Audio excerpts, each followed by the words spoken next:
É uma coisa assim, totalmente fora do que a gente conversou, mas eu acho que é de relevância, por exemplo. Desses dias aí uma pessoa expôs os bicudeiros de uma forma violenta. Apareceu uma filmagem de um torneio, né, e a pessoa tratou a gente como se fôssemos bandidos, né?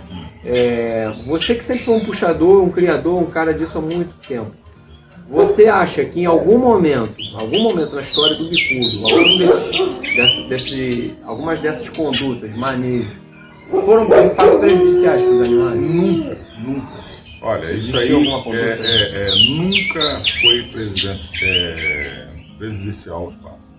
O que a gente, como criador, a gente preserva os pássaros. A gente trata muito bem desses pássaros. Em tudo quanto é outro país, os criadores são ovacionados por preservação da espécie. Porque se não fossem os criadores, na natureza, o bicudo já teria estado extinto, né? Vamos dizer assim, não é por causa disso, é por causa de queimada, agrotóxico, várias poluição, várias outras estruturas que levam a essa extinção. E hoje, por exemplo, dentro de todo o território nacional, nós temos milhares de bicudos, milhares de cativeiro. Por exemplo, hoje eu compro do melhor alpiste, do melhor grão, melhor ração. Meus pássaros, eles têm milho todo dia, eles têm voadores para eles são bem tratados. Agora, então eu acho que é dessa forma, eu acho que é o bom trato e a preservação. Então, por exemplo, eu acho que nós somos preservadores. O pássaro vai para um torneio, ele tem uma fibra, né? Ele tem uma fibra, é a natureza desse pássaro. Entendeu? Nós temos aqui 3 pássaros novos que desde de pardo sempre teve uma raça.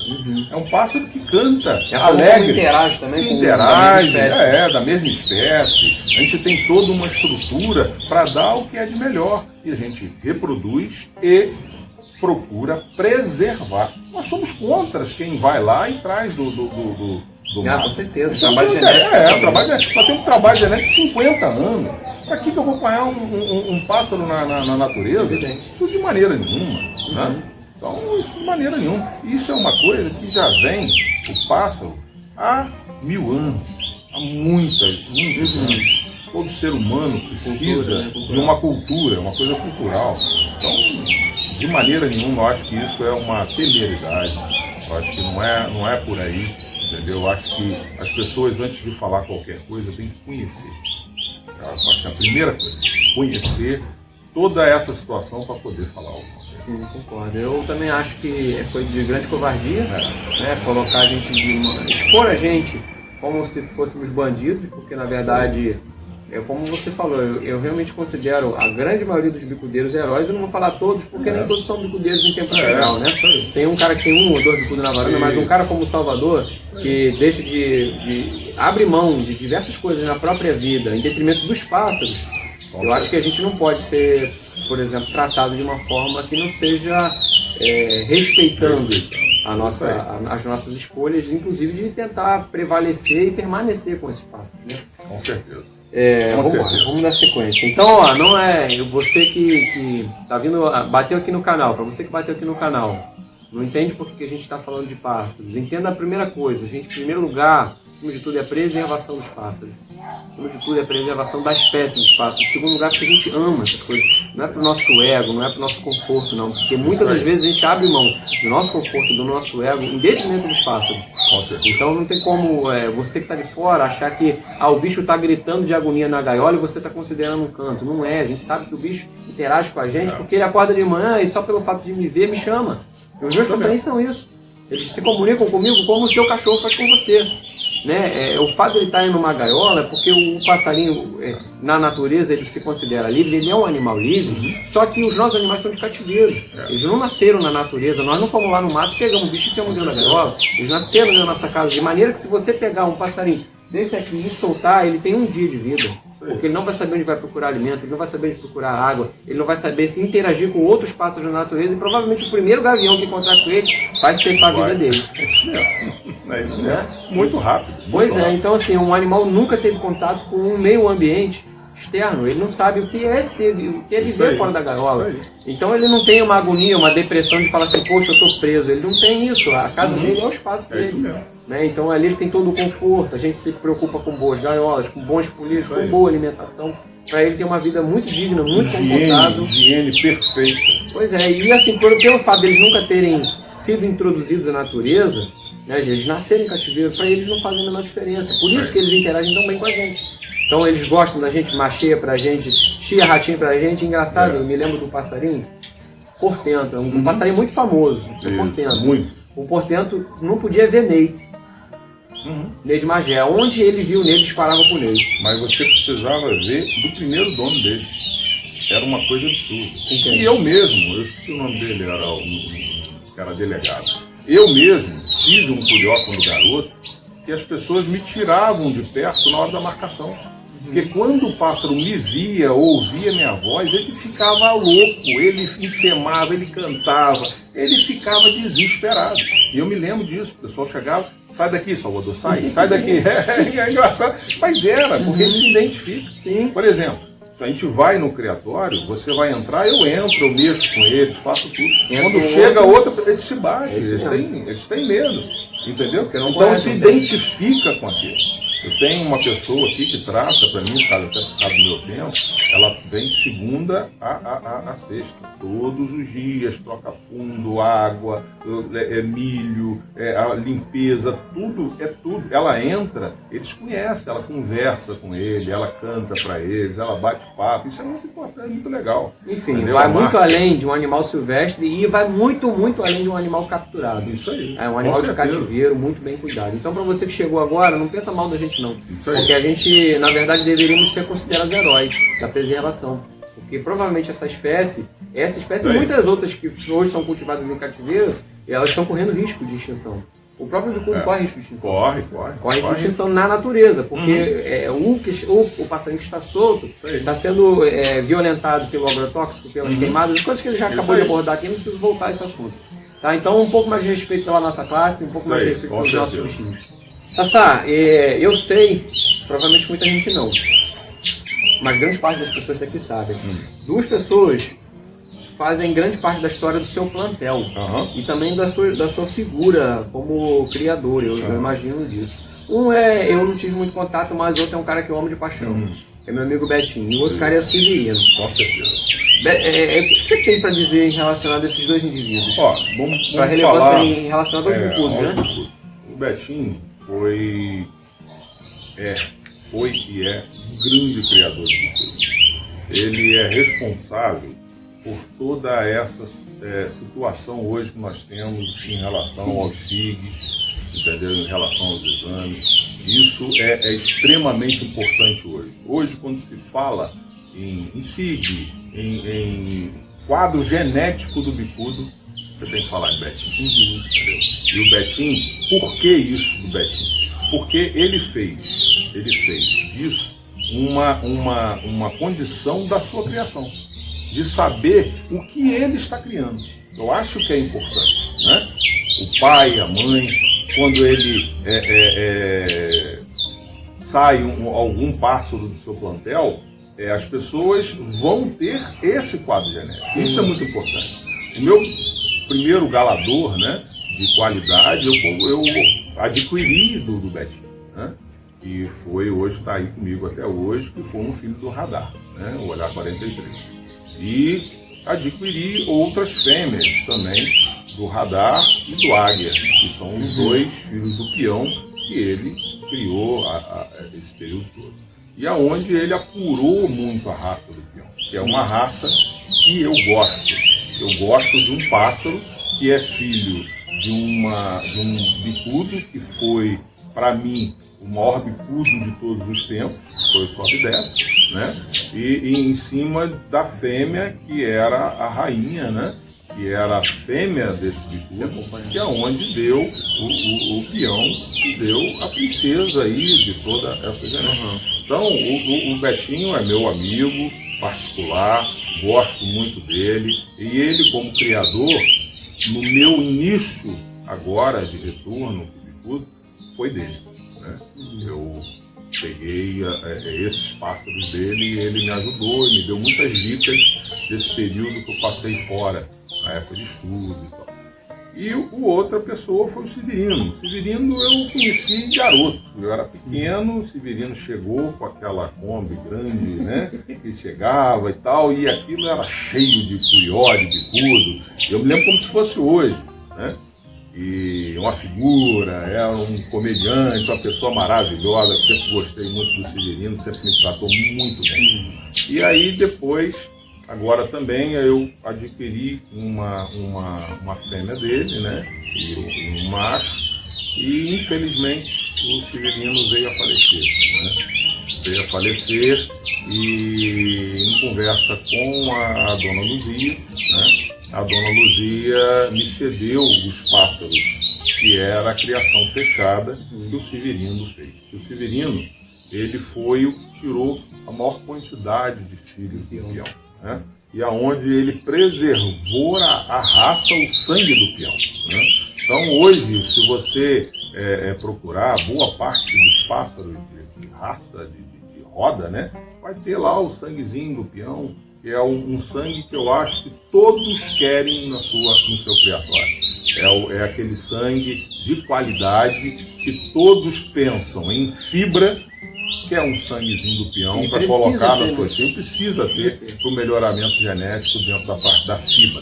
Isso é o que eu penso, né? É o que eu penso. E eu tenho um carinho muito grande pelo finado Severino, né? Hoje na figura da dona Luzia, que é a esposa dele, e tenho um carinho muito grande pelo Betinho, que foi quando eu me introduzi. E quem me levou lá foi o nosso amigo Jorge Lobo, né? Lobão que me levou. Inclusive, a gente, isso é um desejo meu, dele e de Fabinho Estrela, tá? Fabinho sugeriu, bonitinho, vai lá e faz uma conversa com o Lobo, porque o Lobo é um cara que tem muito conteúdo. Aí eu fui conversar com o Lobo, e pra quem não conhece o Lobo é um cara, ele é um turrão danado, né? Ele é um turrão danado. Ele é uma pessoa maravilhosa, mas ele é maravilhoso, mas ele é turrão pra caramba. Então assim, enche o saco do Lobo aí, cara. Você aí, liga pro Lobo, você que conhece o Lobo. Isso aí. Vai lá, faz uma matéria lá, Lobo, quebra o galho aí, enche o saco do Lobo pra gente poder botar o Lobo na mesa e sugar dele bastante informação, tirar dele grandes histórias. E é sempre engraçado, ele conta, a gente estava hoje lá no Sapê e ele contou um montão de histórias, a gente rindo muito da cara dele, porque ele sempre dá muita ênfase e é sempre muito engraçado. Então você conhece o Lobo, liga pra ele, Lobo. E com certeza vai no canal do Bonitinho. E com certeza ele vai ter muita história que todos vocês vão querer saber e conhecer a história do bicudo, porque ele conhece e participou de todas essas histórias. Vou deixar essa missão pra vocês, porque eu já pedi. Isso aí. Mas ele me xingou. Ele me xingou. Aí eu vou falar pra você pedir aí. Pede a ele, pra ver se a gente consegue trazer Jorge Lobo no canal. Vamos conseguir sim. Tá? E falando relacionado ao Severino, eu não posso falar nada. Eu não conheci o Severino. Eu conheci as aves do Severino, né? Por exemplo, o Salvador falou do Olhar 43. E eu tenho no canal o vídeo do Carreira. Carreira, que é filho do Porsche que é filho do Olhar 43. Porsche, na temporada passada, foi o segundo passarinho que mais cantou comigo. Ele cantou 9h31. Na verdade, o terceiro, que o Balé cantou 9h36 e o Feitiço cantou 10h49. 10h49. Então, o Porsche... Que é cria... também é cria do Betinho. Cria do Betinho, exatamente. Balé é cria do Juca. Aí o Porsche... É um passarinho muito novo, era a primeira muda de preto dele, e aí eu tava começando a mexer com ele, mas, pô, é aquela parada, a gente olha pro pedigree do passarinho, olha pro passarinho, aí eu puxo ou crio, né? Isso aí. Puxo ou crio, aí eu falei... É uma dúvida, Eu falei, Sassá, vou puxar, uma vou segurar ele um pouco e vou tirar pra criar, e foi exatamente o que eu fiz, eu levei ele a 4 torneios, aí ele cantou 9h31, 8 e tanto, 7 e tanto, e eu fui perdendo um pouco da mão, falei, né, ele é muito novinho, vamos galar e vamos vir de novo com ele essa temporada. É um passarinhão. E outra coisa, não é o primeiro filho do Olhar 43 que dá bom. A gente sabe que teve o Quebec, que inclusive é campeão do Sapê. Isso aí. Uma temporada. Que é Olhar 43 com Capadócia, fechamento do sangue do radar. Né? Então, assim, são pássaros que tá faltando a sua criação. E é aqui que tem. Então, fica para Salvador. E aí eu não falei do Bicu, falei de Severino, mas eu falei de Betinho. E aí, quanto a Betinho, cara, Betinho, é engraçado ele me contando a história, eu queria chamar outras pessoas para falar relacionado ao SIG, e realmente o Betinho falava assim para mim, quando eu comprei o Águia, falavam que o Águia não era filho do peão. Olha isso aí. Aí ele ligou pro Nami e falou assim, Nami, estão falando que o passarinho não é filho do peão. Né? E aí é uma ofensa contra o Severino e contra a pessoa do Betinho, porque primeiro você está indo contra a palavra de uma pessoa que é tônica, no caso do Betinho. Aí engraçado que o Nami falou uma coisa que eu não esqueci e falou pro Betinho, Betinho falou para mim, se o Águia não for filho do peão, eu engulo ele vivo. Isso aí. Eu engulo ele vivo. Olha que doideira, um cara como o Nami, que é uma pessoa que é inquestionável em relação a tudo.